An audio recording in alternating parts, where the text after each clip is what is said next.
Small chair here. Will, how you doing today? You got a big smile on your face? I am. I'm happy. Why are you to see so damn that. happy today? I- All right, we had a solid week of practice. Three really good days, I think. We'll watch today's video and see where we are. But obviously, a big challenge going down in the Tallahassee road game, and I think our guys are prepared. It'll be loud. I'd imagine at noon. We've gotten all the preparation we need there. It's always going on the road, knowing that you're going to have noise and getting the ball off. I mean, we had 0 unforced errors a week ago at home. But it's going to be a lot louder down there than it was at home last weekend. So, questions? When you went into West Virginia, another loud environment for you guys, it was a shaky, slow start. How do you ensure a fast start and also get Mason into rhythm? Call the right plays and execute on offense. Right? I mean, that's how we get them in rhythm is call the right plays, block them up front, and execute. When you have a freshman quarterback who has a little bit of, any freshman really, but someone who's young and has some success early on, how do you approach kind of the next week and how do you follow things up with them to keep them level? Yeah, I mean, I think you do it kind of like you do every position, right? I mean, nobody cares what you did last week. Okay, no one cares what you did 2 weeks ago or 3 weeks ago. They care what you do right now. I mean, we're in a production business, and it's all about today. And what you do today on Thursday, what you do on Friday, what you do on Saturday. That's what matters. So I think that's the message every week to our kids. You talked in the past about in 2017 when Max Brown got hurt. You said you wanted to ease Kenny into it. In 2023, you kind of took advantage of the bye week to get Christian his first start. What does it say about Mason and where he is in his growth that you just put him in there on a regular week for his first week at start? Yeah, obviously different times, different offensive coordinators. Back when Kenny took that last couple plays of the Syracuse game, when Max went down, Kenny was on the scout team. Okay, really since August, preparing for that opener, and all the way through September, we've been getting 3 quarterbacks reps. We've been repping all 3 quarterbacks on offense. So I think that's helped get him further along, closer to where we need him to be when we need him. And I think that's was he ready 3 weeks ago, 4 weeks ago? He's a heck of a lot. He was a heck of a lot more ready now than he was, say, week 1. Pat, when you in this era where players are getting money to play, when you make a decision like you made with Mason last week to go to Mason and to have Eli watch, do you have to? Is the process different now than it was before this? Do you have to run it by some folks that maybe that wouldn't have been involved in that? Not really. I mean, you'd like folks to know, but to me, it's about winning football games. That's our job. Again, production based. I mean, it's about winning. Who gives you the best? I don't care how much money you make. I care what you're doing on the field and producing. That's what it comes down to. And that's, I mean. So. Right. But that happened next door, right? And they had. Took somebody if Aaron, whatever, for performance, this isn't going to happen, but hypothetically, if they were going to bench Aaron, they would have to talk to, Mike would have to talk to Omar, and he would have to talk to Art, and because there are ramifications beyond just this game, this season. Is it like that? Is that any of that happen over here? No, there's no, the politics are politics. I mean, and I don't care if it's a kicker. I mean, I'll go back to, when Sam Scarton started over Ben Sauls back in his, it's all about who's producing on the field. I don't care, kicker, linebacker, quarterback. It's all the same. And we're not like the National Football League. I'm sure they talk over there, but Mike Tomlin's eventually going to make the right decision and get the guy that's going to help win a football game. It comes down to who helps you win, who gives you the best chance. You worry? And we took a chance last week, right? I mean, it could have been a total disaster too. You guys would be looking at me like, "What are you doing?" It could have been a disaster, but preparation helped him get where he was. Do you worry though that 10 years from now it worry won't about 10 just years. be personnel decisions? There'll be influences on, well, this guy's getting more money. You need to consider that. Well, I mean, I'm not worried about 10 years from now. It's a great question.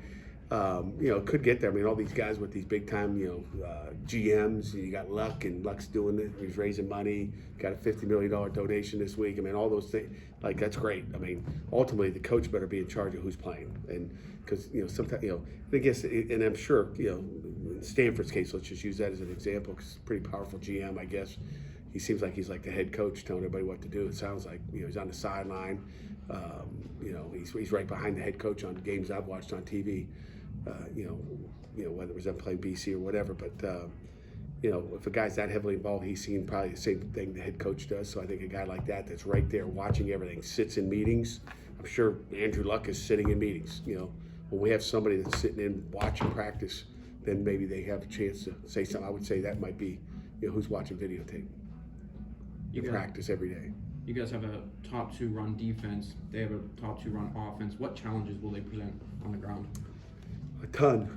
You know, they're going to get the 11th guy, the quarterback involved, so it's going to be 11 on 11. It won't be a 10 on.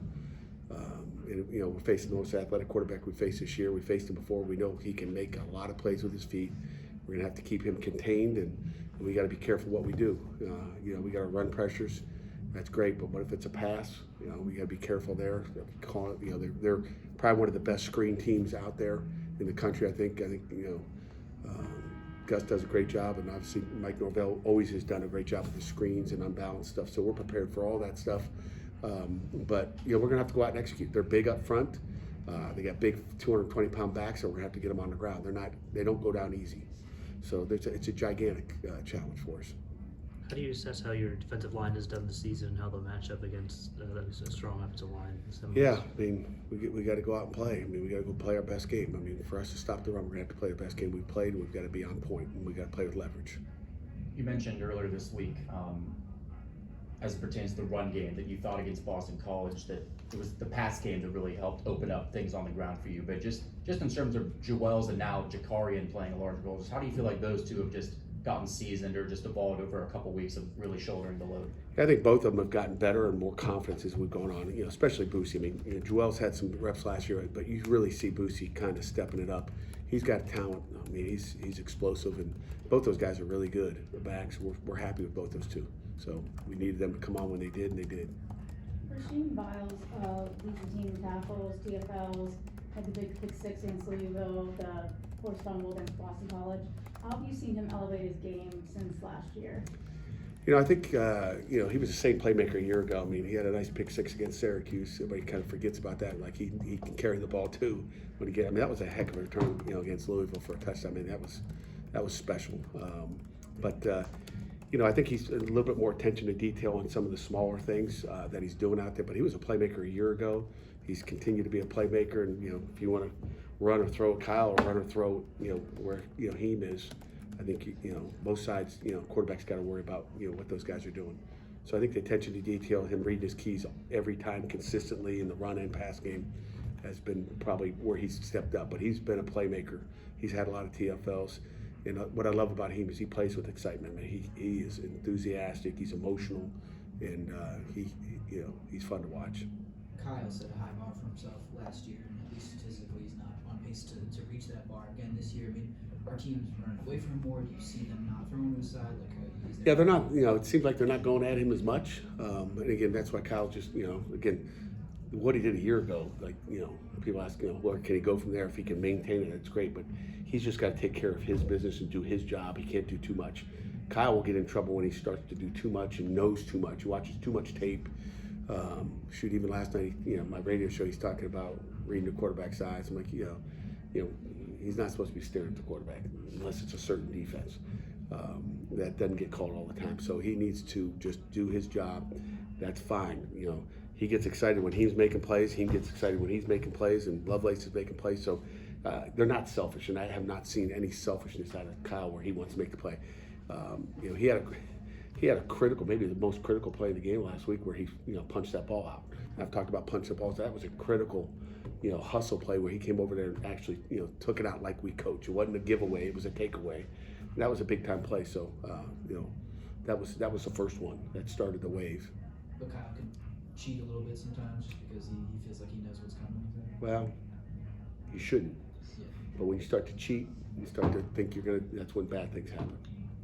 When you have a quarterback who can scramble like this, Is there a position group that it puts the most stress on? You know, the DNs to be more disciplined, or the outside linebackers to keep them contained? I mean, who gets stressed the most? They all get stressed. So safeties get stressed too. I mean, everybody gets stressed. I mean, when you got a guy that can, you know, if he breaks through the D line, then the stress is on the D line and make sure he doesn't get past them. Then it gets to the linebackers and it just trickles downhill. It goes to everybody. So I think, anybody that's on the field, it's their responsibility to get them down. We talked to Kavir yesterday, and he's really stepped into a bigger role as of late with injuries on that side. How have you, what have been your impressions about him and his increased role? Great question. I love Kavir. I think he's done a great job. He's mature. He's taken care of his business. He studies the game, and he's made plays when he's had to. So that's, we've gained a lot of trust the last 2 games with Kavir, whether it's third down or playing back there in normal down situations. He's gotten the guys on the ground. He does a great job taking your knees out for not a big guy, what we call sweep tackle. He needs to continue to do that. How's your defense been overall tackling this year? How would you grade them or evaluate them? It's been pretty good, except probably, when we went down to Morgantown, I thought we played our worst game tackling wise, and that was probably the worst defensive performance of the year. But other than those, that game, the rest of them have been solid. I think we've tackled pretty well. You mentioned Deuce Robinson being a challenge for the defense this week. You guys have a number of corners that are a little bit taller than average. Does having guys like shot at 6'3", is that helpful going against guys 6'6"? Yeah, I mean, you'd much rather have a 6'3" corner than a 5'11" or 5'10" corner for sure. He's big, he's physical, he's going to do a good job pushing off on videotape. So we've got to get into him and get him before he gets started. Because once you get started, a lot of people play off coverage against him. Obviously, we like to press, and we'll do what we do. Hopefully, you can neutralize him a little bit. Pat, if you ever got to a point where there was somebody standing behind you, if there was an Andrew Luck type person involved, would that be the sign for you that maybe it's time to move on to do something else? Not at all. I mean, I have another head coach, assistant head coach, whatever you want to call him. It'd be great. If you can talk to Alan Green, maybe we can, get one of those guys. That's just another eyeball. It's nice to have help on offense and defense. So no, that would be not a sign at all. It'd be a good sign for the University of Pittsburgh that we got extra people to do something like that. Yeah, but you've had, you've been here for 10 years or whatever it is now. You've had sort of the final say for forever, and it seems like in some cases, some places, that dynamic might not be the same. Yeah, I think it's the same. I think head coaches are still going to be in control. I mean, go back next door. I mean, Tomlin is going to get what he wants done. I would imagine 90% of the National Football League, they're going to play the guys they want to play and trade the guys they want to trade, and we're going to play the guys we want. I don't think that's going to change. Do you think the ideal guy for a GM role, or whatever you want to call it, would come from the NFL as college moves closer to what might be a pro model? It's all preference, I guess. I mean, I really can't answer that question. It's getting the right guy, the right person that fits with your staff. I think that's the number one thing, and someone you trust, right? I mean, obviously, Luck and Greg have they have a great relationship and they trust each other. I think it comes down to trust. Who is that guy you trust, and if you're on the same page of what you're looking for and what you need. Good. Anything else?